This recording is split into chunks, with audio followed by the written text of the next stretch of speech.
ഇന്ന് ഓരോരുത്തരും ഫ്രണ്ട്സിൻ്റെ കൂടെ, ഗേൾ ഫ്രണ്ടിൻ്റെ കൂടെ അല്ലെങ്കിൽ ബോയ് ഫ്രണ്ടിൻ്റെ കൂടെ ഒക്കെ കഫേ ഡേറ്റിനൊക്കെ പോയിട്ട് അത് കഴിച്ച് അതിൽ നിന്ന് ഭയങ്കര സന്തോഷം സാറ്റിസ്ഫാക്ഷനും ഒക്കെ കാണിച്ച് ഉള്ള റീലുകൾ ഞാൻ കണ്ടു. പക്ഷേ ഓക്കെ, അതൊക്കെ സന്തോഷം കിട്ടുന്ന കാര്യം തന്നെയാണ്. പക്ഷേ നമ്മൾ ചെറുതായിരുന്ന സമയത്ത് സ്കൂളിലൊക്കെ പഠിക്കുന്ന സമയത്ത് ഞായറാഴ്ച ദിവസങ്ങളിൽ സ്പെഷ്യലായിട്ട് എന്തെങ്കിലുമൊക്കെ ഉണ്ടാക്കില്ല. എനിക്കറിയില്ല ഓരോ സ്ഥലത്ത് എന്താ ഉണ്ടാക്കുന്നത്. ഇപ്പം എനിക്കറിയുന്ന കാര്യം പത്തിരി, ചപ്പാത്തി, ഇടിയപ്പമൊക്കെ ഉണ്ടാക്കുന്ന സമയത്ത് നമുക്കൊരു സ്പെഷ്യൽ സാധനം ഉണ്ടാക്കി തരും. ഇപ്പോൾ വലിയ പത്തിരി ഉണ്ടാക്കുകയാണെങ്കിൽ ചൂടുകയാണെങ്കിൽ നമുക്കതിൽ നിന്നൊരു ചെറിയ പത്തിരി, എന്നിട്ട് അത് അതിങ്ങനെ ഉമ്മച്ചി പത്തിരി ചട്ടിയിലിട്ട് ചുട്ട് എടുക്കുന്ന വരെ അവിടെ ഇങ്ങനെ ഇരിക്കുക, അത് നോക്കിക്കൊണ്ട് രസത്തിൽ.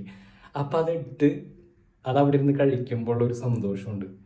ഉമ്മയുടെ മുഖം നോക്കി, that was the best feeling, like അതിനൊരിക്കലും അതിനെ കടപിടിക്കാൻ, അതിൻ്റെ ഒപ്പം കമ്പയർ ചെയ്യാൻ പോലും പറ്റാത്തൊരു സാധനം. എത്രയൊക്കെ സമ്പാദിച്ചു, എത്രയൊക്കെ കാര്യങ്ങൾ നേടി, എന്തൊക്കെ ഫുഡ് എവിടെ, എത്ര എക്സ്പെൻസീവ് ആയിട്ടുള്ള ഫുഡ് ആരുടെ കൂടെ എവിടെ പോയി കഴിച്ചെന്ന് പറഞ്ഞാൽ ആ ഒരു ഫീൽ ഉണ്ടല്ലോ, അല്ലെങ്കിൽ ആ ഒരു കാലമൊന്നും ഇനി ഒരിക്കലും തിരിച്ചു വിട്ടില്ല. അതുപോലെ നിങ്ങൾക്കും ഉണ്ടാവില്ല ഇത്.